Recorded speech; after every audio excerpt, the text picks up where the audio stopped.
রাতের দিকে। আমি এখন কি করব, এখন পুঁই শাকের এই ডাঁটাগুলো আপাতত কাটছি, আর এখানে সব বাজার আছে। এই যে রান্না পুজোর জন্য বাজার করে এনেছে কাকি, ঠিক আছে।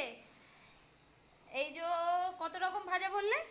11 না 12 রকমের 11 না 12 রকমের ভাজা, পুঁই শাক, মাছের তেল, ইলিশ মাছের মাথা টাথা দিয়ে একটা ছেঁচড়া হবে, ডাল চচ্চড়ি হবে, আর ডাল চচ্চড়ি, পায়েস পায়েস মানে হয়। আপনাদের দেখাবো, গত বছরে দেখিয়েছি, এবছরও দেখাবো, সাথে থেকো।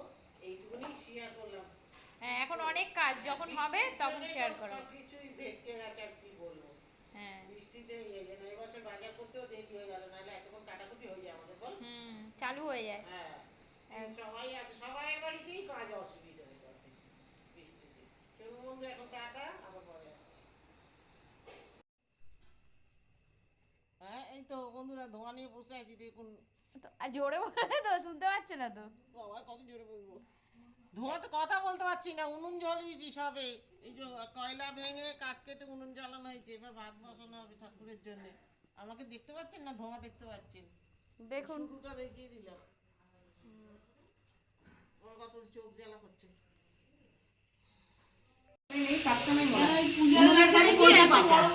হ্যালো বন্ধুরা, এই যে এখানে সব গল্পের ফোয়ারা উঠেছে, রান্না বসছে, রান্না পুজোর রান্না হচ্ছে। এই যে ভাজি ভুজি হচ্ছে, ওখানে একজন, এখানে দুজন, এখানে একজন, এই যে ওখানে একজন, সবাই মিলে এখন। নারকেলগুলো ওই ওপরে আছে তো? না কাকিমা না, এটা ভাইয়ের।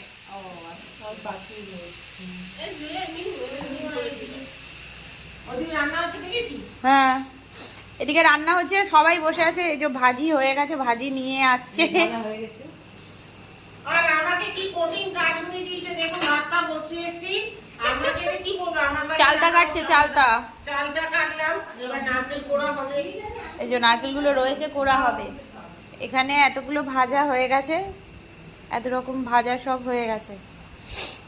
আর ওখানে ভাত বসিয়েছে, অনেক কষ্ট করে উনুনটা ধরিয়েছে, অনেক কষ্ট করে ধরানো হয়েছে।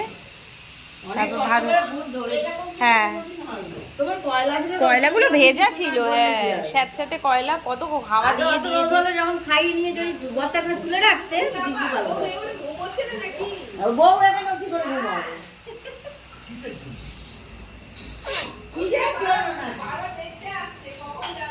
কখন যাবে?